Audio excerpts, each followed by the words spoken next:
is famous. Everyone should follow me if they're not already doing so. I don't know why. It's good for your health.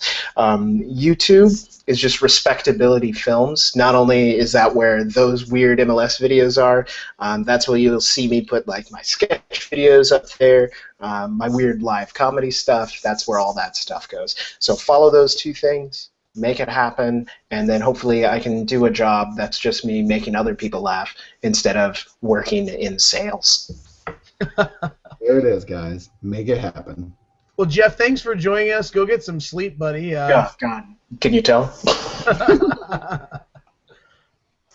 All right, we'll call Thank that. you for having me, guys. Really appreciate it. If there's anything else that I can do for you, tell someone else because I'm very busy, but I appreciate it nonetheless. We'll when this episode goes live, we're gonna tweet from the podcast account and we'll mention it. So just give it a retweet, get it out there. We'll try to have as many people listen to it as possible. Sounds good, guys. Thanks for having me. Thank you very much. All right, thanks, man.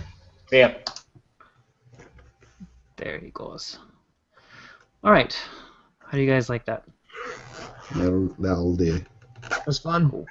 I feel like I'm not sure if it was like microphone differences or what, but I feel like more than we do within our standard podcast, I feel like we were talking over each other a little bit. Like I'm not sure if there was a separate delay going on, but it was a little more congested than I feel like even when we've got 5 people on. It was hard to hear him sometimes, and it was hard to hear Chris too sometimes. So I'm wondering if it's a difference. Some of the mics don't pick up if somebody else is they don't always cut in as much. I'm not sure the technical aspect of that, but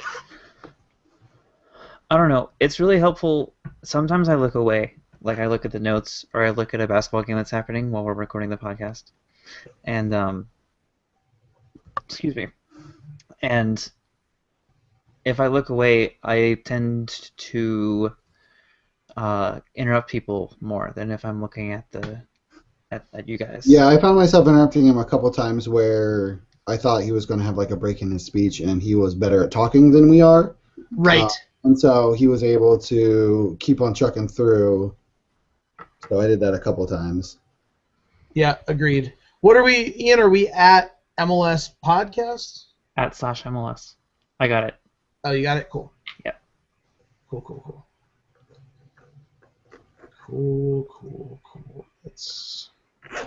All right. Well, should we jump back into it? How long are we going to do this with the idea that? I think with just the 3 of us, and we only have a couple more things, I think we can fit it all into one episode and get Iron Goalie in. How long do you want? It's been an hour. Don't stab yourself in the head. If it's been an hour, but there's got to be at least a good 10 minutes of editing, right? Fair. No. I'm just guessing. I have no idea. I don't know how much are we actually going to remove and keep in, Right now, all we have to talk about is stadium deals. I don't know what Las Vegas and MLS is, so someone will have to fill me in on that. Did you put that in there, John? Camilo, Jay, and then Iron Goalie. I did, yeah. So we'll let you cover that part. Camilo or Camilo? How do I say it, guys? Carmelo. Carmelo? Anthony? Yep, yeah. Perfect. Got it. LaFonda. Camilo? I think if you mispronounce his name, Vancouver fans will be happier at you than if you pronounce it correctly. Fair enough. Yeah. Who's talking about him? I feel like you should just go for Cameo. Cameo. Camille. I knew this. I call him Cam. I had a slight. When I was in 6th grade, I had this slight crush on a girl named Camille. Well then, we'll say Camille. If anyone we'll just talk about Camille. I feel like we're already talking about him. Maybe we should just keep going with this. So tell us about Camille. Oh, apparently he is desperate. Not getting paid. Yeah, desperate to go back to a team that is financially solvent. Got it. Where's he? Where's he at now? He's in Mexico. He's at Querétaro. In Mexico at Cuartero or whatever that team is actually named. Querétaro? Querétaro.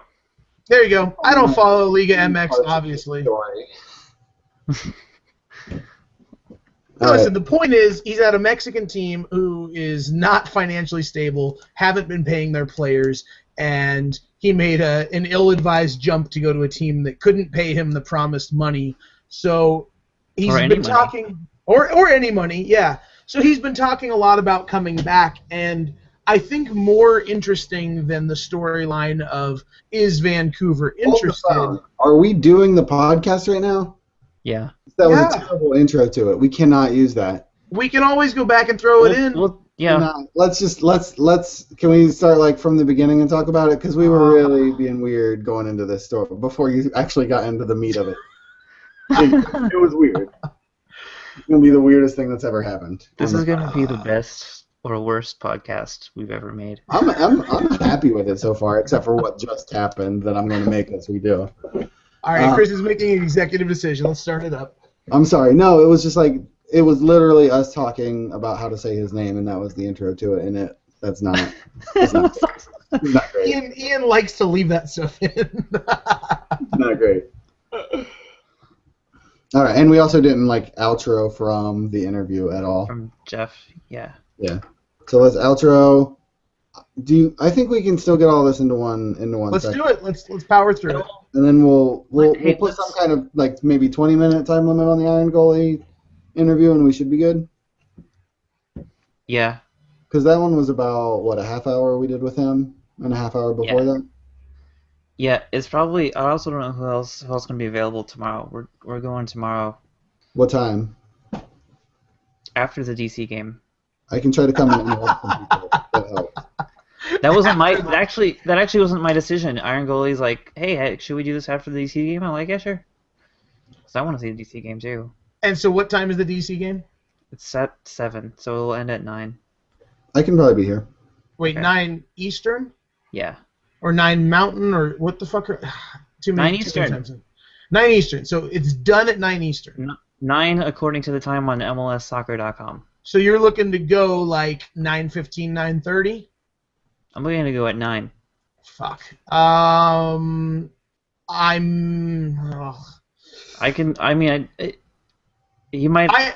will do my best to just jump in. Yeah, I might just jump in. Also, there will be about 10 minutes of Bobcats talk you'll be able to cut from that part of the podcast.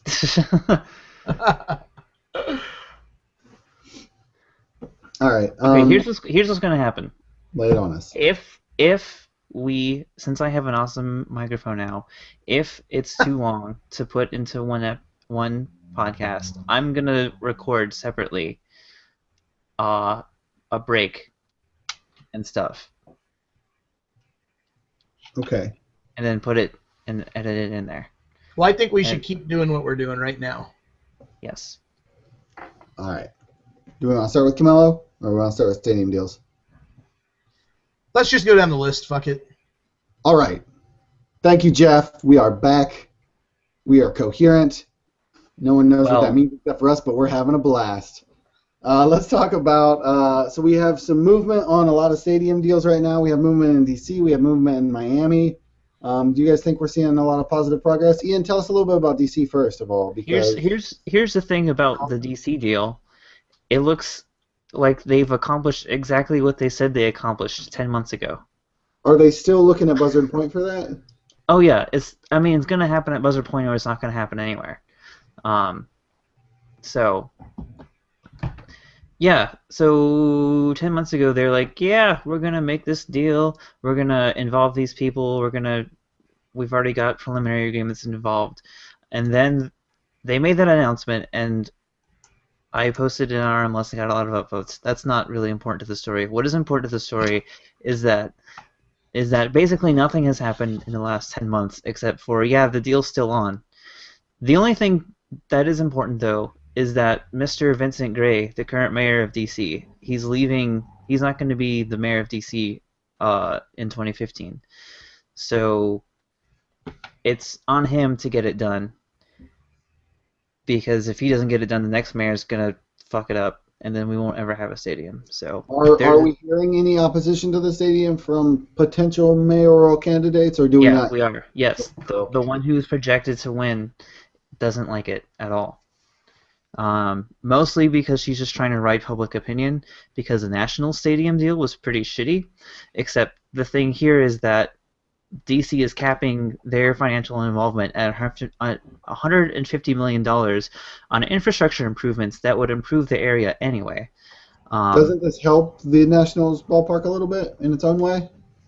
It helps, but that's not the important thing. What is important is that basically it can be spun as, hey, we're paying for another stadium, and it's not going to do us any financial good, but it actually, and the fear from the public that can be stirred, which would be irrational, but you don't need rational fear to win elections. We're getting political, guys. Break yourself. Is the National Stadium blew out of proportion. The DC United Stadium could do the same, even though the agreement is already in place that DC is going to contribute all about $150 million, and the $150 million coming from the city is all infrastructure and none of the stadium, and even not all of the infrastructure. So that is what's going on in DC. Is there anything we as fans can do to help push it through? Sorry for the weird generic question and then laughing at it. Is there anything that it's really hard to it's really hard to book airspace on top of DC. They really frown upon that. Okay, so we can't fly the helicopter, is that what you're telling me? Right, we can't fly the airplane. Well, we'll see what happens. I have an airplane. You have a banner. Pete, if you want to run interference with the FBI, we'll get this thing done. Oh, sure. Yeah, that sounds great. Miami. Let's talk Miami. Miami looks like, at the moment, and of course this is all liquid as it has been for a while, looks like the Port of Miami is not going to work out. They've been facing some major pushback from the cruise lines and taxpayer groups and so forth. And so now they are talking that there's a new place that is a boat slip, I think. I'm not sure exactly. I probably should be more prepared for this segment. Which is the place place, right? Is correct. They're going to fill in the boat slip. Yeah, fill in the boat slip and build a new stadium. What were you saying, Ian? Which is the place that is next to right where the Miami Heat play? That would be the boat slip. Right. Okay. They should play there. It seems like they might. They've had some quick movement this week. So it's still in Miami proper, which is good. And I mean that's it. That's really the only thing we have to talk about. That is that things have quickly changed. I mean, it's only been a month or two since the Port of Miami was all the rage, and now the boat slip seems to be where it's happening. It seems like they're fighting between two really solid locations as opposed to, when you're looking at your NYCFC kind of stadium plans. There's a lot of bad ideas floating out there. So it feels like if you compare the two situations, Miami's in a great place right now. Absolutely, and if you look at somewhere like you brought up NYCFC, who's going to start next year and is still dubious on their stadium plans. Orlando, while they have a pretty clear idea of where they want it, they're still fighting the battle with the church and the eminent domain issue. So you're right. The church wants $35 million for a piece of land that is worth $750,000. Or the city of Orlando offered them like $4 million, and the church was like, no, fuck that. Yeah, no, they're greedy idiots. I get it, but I mean. So as Chris pointed out, I mean, yeah, Miami might arguably be in a better position just to be, having a choice between two great sites. So, things seem to be going smoothly there. I would expect a full-fledged Miami announcement by the end of the year. Would not shock me if it coincided with the playoffs. The really disappointing thing is, I mean, I think we need to stop talking trash on that church because they've already boycotted our show. I know for a fact not one of their congregation members listened last week. And, I think we're just furthering the divide.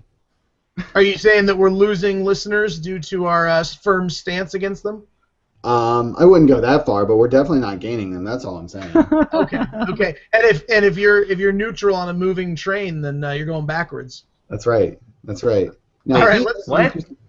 Sorry. Let's talk trains. Welcome to /r/traincast. R/choo-choo. All right, today's episode, cabooses. What is happening right now? It's getting late. That's what's happening. Pete had a very important question for everybody. You should be Pete, can you answer the question? Las Vegas and MLS? Question mark? I know. I feel like that's like the Valley Wait, Chris- girl who says Chris everything already in a did the question. question mark. Yes. All right, I'm so- on it. You guys doubled. You guys doubled the question marks. Yeah, that's how we do. Yeah. Las Vegas. Get on this in train. MLS? Cast. So here's the deal with Las Vegas in MLS. There's just some rumors that have been flying around. Like, it kind of came out of left field. There's been all this talk about, who's going to be number 24. Is it going to be Minnesota? Is it going to be San Antonio? Is it going to be Sacramento? The team, I guess St. Louis maybe, but they have their – never mind. And No, then St. Louis is on that list. St. Louis is on that list for damn sure. Yeah, but didn't they just get a lower league pro team? So they're not Yeah. that's Well, not it's going to – next year. yeah, that's not going to happen. The Listen. 24 team 24. How Orlando City was ready. They became ready in 2 years. Yeah, It but can they happen. took an existing team and moved them. So, Well, I don't care what None of you these say. cities- it's not like they. It's not like they.